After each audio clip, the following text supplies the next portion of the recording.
A paz do Senhor para todos os ouvintes, estamos aqui desfrutando de uma vida diária com Deus. Hoje a nossa meditação está no livro de Provérbios, capítulo 14, versículo 12, que diz: Há caminho que para o homem parece ser direito, mas o fim deles são os caminhos da morte.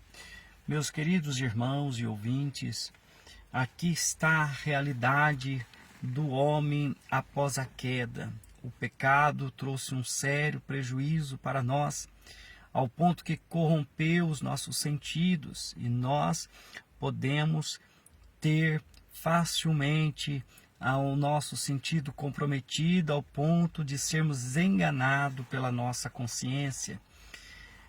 Para exemplificar melhor este assunto, eu quero dar um exemplo do que aconteceu durante a Segunda Guerra Mundial com os soldados americanos. Houve ali uma instrução de que eles não poderiam sobrevoar uma altitude elevada sem levar uma reserva de oxigênio, porque com a baixa oxigenação eles poderiam ter os seus sentidos comprometidos e agirem errado, causando sérios acidentes, mesmo que a consciência deles julgava estar certo. Então, para que os soldados entendessem o que a baixa oxigenação no cérebro pode causar, colocaram alguns soldados dentro de uma sala e colocaram diante deles um questionário fácil de resolver, mas tiraram então a densidade de oxigênio da sala, simulando uma altitude bem elevada.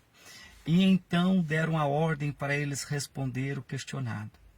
Após eles ter terminado de responder aquele questionário, voltaram para eles o oxigênio como em forma natural.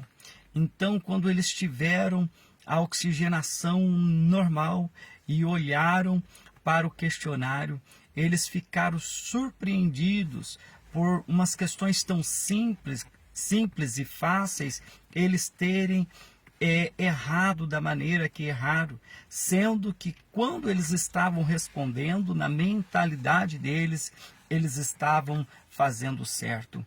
É isso, meus queridos ouvintes, que o pecado tirou de nós. O pecado tirou de nós o discernimento. O pecado tirou de nós a vida espiritual. E hoje muitos vivem enganados, achando que o céu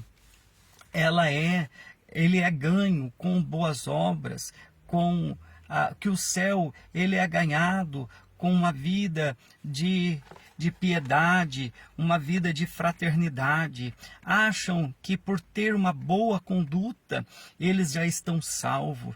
Isso, meus queridos irmãos e ouvintes, foi os nossos sentidos corrompidos. Mas quando nós olhamos para a palavra do Senhor e nós temos a oxigenação verdadeira, que é a palavra de Deus, porque a palavra de Deus vai dizer que nem só de pão vive o homem, mas de toda a palavra que sai da boca do Senhor.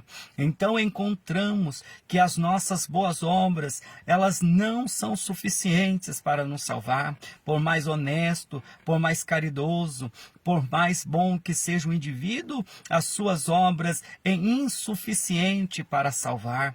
A salvação, meu querido ouvinte, consiste em crer em Jesus de todo o coração, em crer que Ele morreu para nos salvar. Por isso, não confie muitas das vezes na sua conduta, não confie no seu discernimento, não confie nas suas obras, mas confie no Senhor Jesus.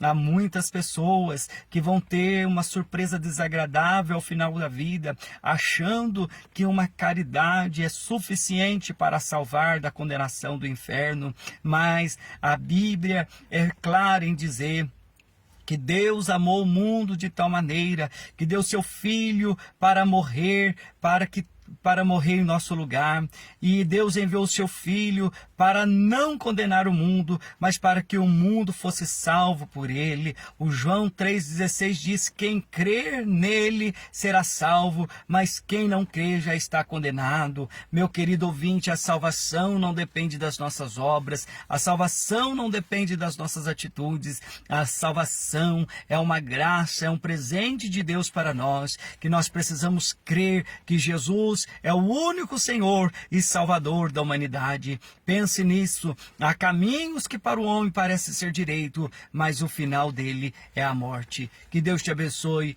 em nome de Jesus.